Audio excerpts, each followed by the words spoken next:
Hey there, YouTube. This is 13 Dragon Blade. Finally, after a lot of asking, I'm gonna give it to you. Ta-da! I finally get a chance to make this deck. Ritual Beasts have been a thing for me. My friend Anthony actually beat my ass so many times with this deck that I thought, you know what, I'm gonna just build it. I'm gonna see how it works for me, and I'm gonna use it on you. Anyways, this is Ritual Beasts. I finally got most of the deck cores. I'm only having one proxy, and that's in the extra deck. The rest of it's pretty linear and obvious. So I'm going to explain what they do and go along with the deck profile. Ritual Beast Tamer Elder. It allows you an extra normal summon of any Ritual Beast monster you want, and you can only gain this effect when it's normal summoned. All of the Tamers have an effect when they're normal summoned to bring out something. Then we have two Ritual Beast Tamer When. Good late game, terrible early game. So this is always best to have at 2. It's not good to have at 3. I tried it at 3, it was very cloggy. When it's normal summoned, you get to bring out a Ritual Beast monster from your banish pile.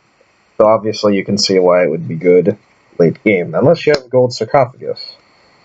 One Ritual Beast Tamer Lara, and one Ritual Beast Tamer Zephyr Poka.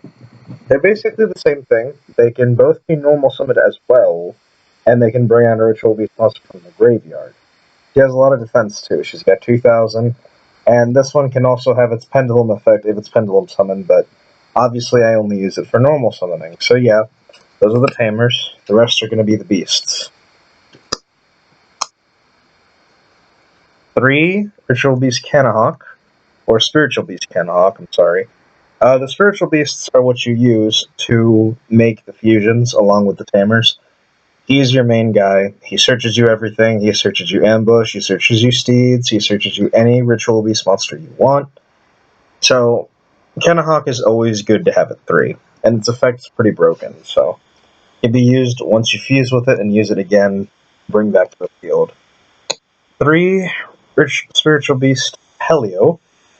Its effect's pretty good. Once per turn, you could banish a Ritual Beast card from your graveyard to pump all of your Ritual Beast monsters by 500, so they can easily OTK your opponent. And this effect, all of the Spiritual Beasts and Ritual Beast Tamers have another effect at the bottom of the text that can only be special summoned once per turn, which is pretty good, as long as you have other Spiritual Beasts and Ritual Beasts in the banish pile.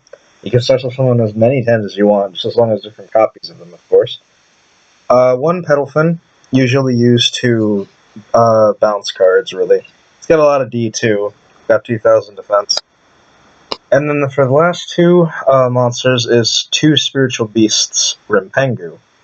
You usually use his effect early game, so you can start dumping Ritual Beast monsters from your deck to the graveyard. It's a foolish burial, basically. Alright, so that's all the monsters. I think there's about 16, I haven't kept count. 1 Dimensional Fissure, because you need your monsters to get banished, so that's one of the ways to do it. 1 Gold Sarcophagus for early game pluses, and usually used with Wen for a good combo. 2 Upstarts, getting a 3rd soon, so once I get the 3rd, I'll redo the deck profile, and I'll put the 3rd Upstart in here, because everybody's like, oh, you're running 2, but not 3 Upstarts. Well, I don't have the 3rd one yet, you jackass. 2 Ritual Beast Bond. Really good card, probably the best card they have. This is the not E-Telly version.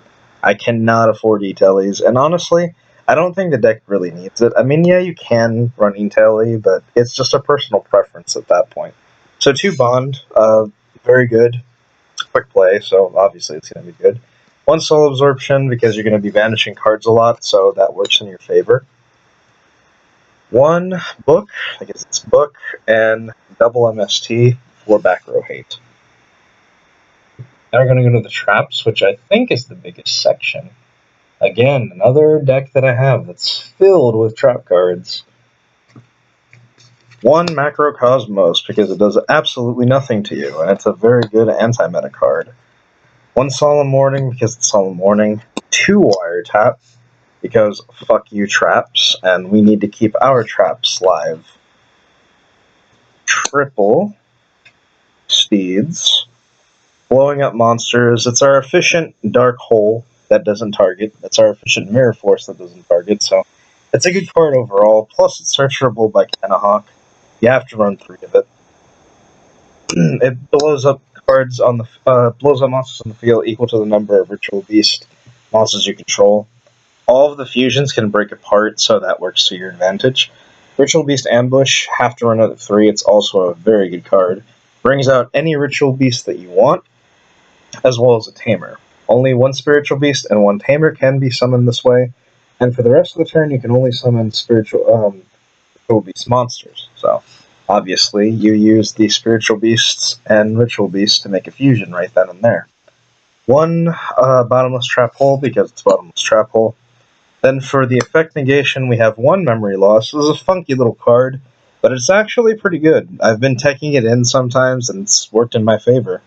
When your opponent activates a monster effect with a face-up attack position monster, you can negate that effect and turn that monster to defense position. It doesn't say till the end phase, so it's a mini, what is it?